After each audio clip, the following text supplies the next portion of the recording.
Today's Saturday, a cold one. It's Storm Fern coming through. I tell you, my sister sent me a screenshot showing me the depiction on the news with Storm Fern, and I was sitting there, I was rolling. But are you ready for the Storm Fern to come through? That's the question. I've been out here a good part of the day. I'm on my way back to Walmart. Forgot to get the dry gas for my car, for my cars and stuff. So I gotta go back out again. It's 13 degrees out here, but you know what? I'm used to this weather, and I actually like being out in it because it's more peaceful and the air is cleaner. So, you know, I went to the track. I walked the track today. Like I said, it's 13 degrees. I just finished moving some pellets. Going back to Walmart. I went and got me some goodies at Trader Joe's. So I just wanted to come on and encourage you, getting ready to call my daughter and tell her, look, get those little kids out for at least a half an hour, as long as they could take it, and prepare them for as they grow up, they can go out into the cold weather. A lot of times our kids aren't prepared for cold weather, and you hear that kickback. They don't want to, I don't want to go out there in the cold. But then you see the world is still going on. We're not prepared for it, but the world's still going on. There was so much traffic out here this Saturday morning. My daughter told me she lives Midwest, and she's always checking the East Coast news and keeping me up to date. I'm not a big TV person. And she told me that down in Stanford, there was 1,000 people at 7 a.m. at Stuart Leonard's trying to get ready for this winter storm coming through. So I would encourage you to get up, get moving around, make sure the gas is in your car, make sure you got some dry gas in there, your oil, check your oils, your fluid levels, make sure that your stuff can work, that if you have to get up and you have to move out and stuff, you could be able to do it and have some gas in your car. So do those little things during the storm before the storm actually hits. You know, they say there's a saying, they said for many years, there's a lull before the storm. So it's like a quiet spot in the atmosphere before the storm comes through. So, you know, that's why you see all the bulletins on the news. You know, my sisters called me from New York last night. Are you ready? Are you ready? And I was asleep, 11 o'clock. Oh boy, I woke up, I was like, so we chit-chatted before them. So, yep, I'm up here. I've been out 3 days preparing for the storm. Got me some water. They said there's really no water out there, but if you can find it, at least get up and go look. Don't sit there and then be like, oh, you know, because you can see people preparing for the storm, so you have to be prepared. Matter of fact, while I'm sitting here thinking and stuff, I got to do a couple more things when I get out there to Walmart that I want to look around for.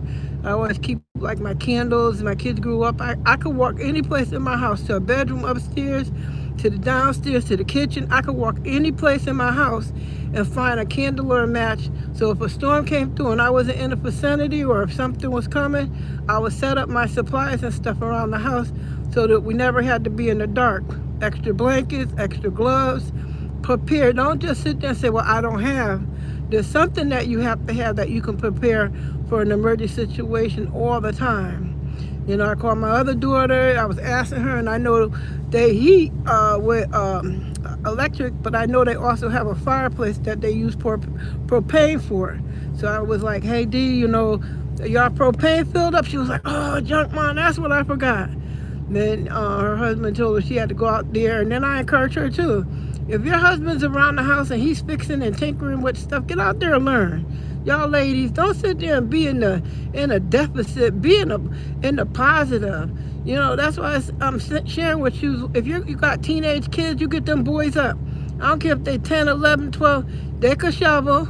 They could make a couple of extra dollars to contribute to the house. Y'all older folks, y'all sitting back, ain't doing much of nothing. Y'all get up and move around. Be a blessing to someone. Cook, you know, do something to help yourself, help others and stuff like that. You know, whatever you could do, you could make calls for people in ministries and churches and stuff. You know, it doesn't have to be a habit, but you could say, hey, I can do this or do that. So there's always a way, I don't care what it is, that you can be a blessing to someone. And when God see you moving in obedience and in faith, God come through. He come through in his time, but he come through because he see your faithfulness and your obedience. A lot of times people don't have, they want people to give them, but they don't want to do nothing. And I'm not saying do it in the spirit of, I'm going to do this if you do that. I'm not saying that. Walking with Christ means that you have to show your faithfulness to God. That you're going to trust God even when you don't have. That you're going to do something. I had a conversation with the Lord as I was walking around the track today and stuff. And, I was listening to some meaningful content as far as self-development and encouragement for yourself and stuff. I was asking the Lord, like, if something falls on the ground and you pick it up, how do you respond to it? Do you just get upset because the person didn't say thank you because you picked it up? Are you looking for what happens if they don't say thank you? You have a feeling about it. Sometimes you could have a feeling, at least they could have did was say thank you. The question is, why did you pick it up? If you were looking for them to repay you and they didn't repay you back for a thank you, then you have to begin to check your motives. Because sometimes our motives could be like, I just wanted to hear somebody say something.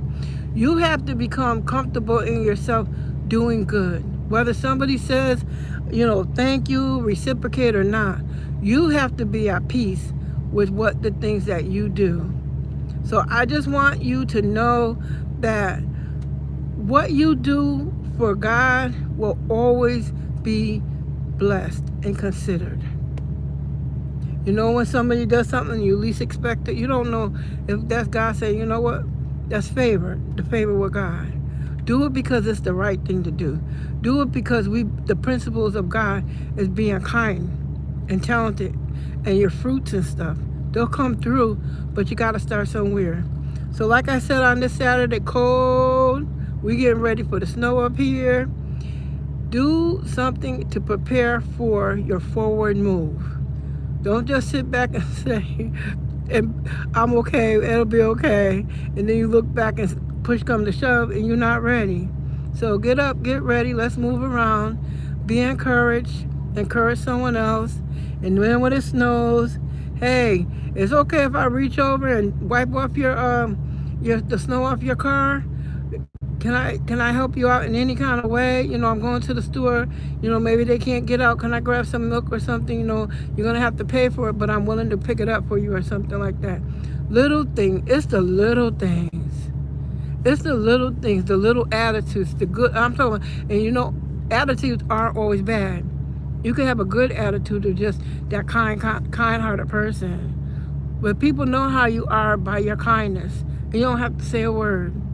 They could just pick it up and keep on going. So be good to yourself, love yourself, respect yourself, and then you can love others and respect them. All right, you have a good rest of the Saturdays. Get ready for the snow. Get them gloves ready. Get those shovels. Get those sleds out for the grandkids. Nieces and nephews, go outside. Get those kids up and out at least for 10, 15 minutes and let them get some fresh air, y'all. Go on, get them up, get them out. Let them go outside, break them up so that they could be ready for when it becomes cold, or if they want to grow up skiing or something. For you out, I sure am. I can't wait till I could get to the mountains and I could go tobogganing. Yep, at 63 years old, I do. My son, he's familiar with the mountains and the slopes and stuff, so he's out there in Portland now. But when I get over there, he always hangs out in Colorado a lot. Miss Fern will be on the slopes with him and his wife and the little Weston, because I already know Weston, that's the baby name when the baby come. He gonna be up on the slopes with his pop and with his grandma Fern, and we gonna be up there in the elements. I love the snow. I do. I love all 4 seasons because God made them and they're good. So be encouraged. Stay warm, y'all. Stay warm. Put those mittens on. Bundle up, double up, triple layer coats, hats, gloves, socks on hands if they don't have any more. I told we used to do that when I was a kid. If we didn't have enough gloves to keep our hands warm, me and my brothers would get every sock in the house. Then we come in, we hang them up, we dry them out, get the next socks. There's always a way, there's always a will. Teach those kids how to navigate the elements. Don't let them sit there and be stagnant. Can't do that. Well, black people don't like, what? Well, this black one over here, I love snow. I like watching it. I like looking at it. I like playing in it. I like building things.